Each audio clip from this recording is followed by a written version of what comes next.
Hi, everyone. Our podcast, Ear People, is brought to you by Storytel. Storytel is a leading audiobook and ebook streaming service and offers unlimited listening and reading of close to 1 lakh titles in India.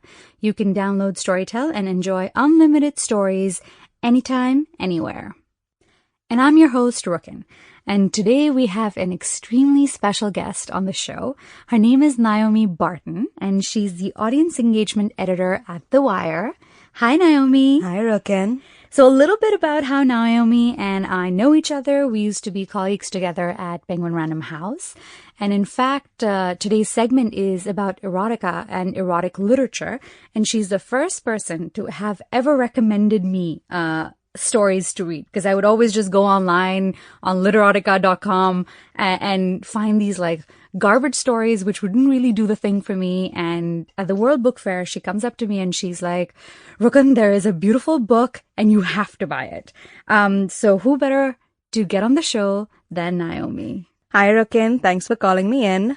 I actually have a really funny story about that. So Rukun and I used to be colleagues. As she said, what she omitted to mention was that Rukun was my boss. One of these days, when I was on the computer with her behind me trying to check for something, and I typed in the letter L, and the first thing that popped up on my browser was Literotica. And I remember Rukun looking at me being like, yeah, girl, damn, you get it. Which was... That's true. That's actually really true. Yeah.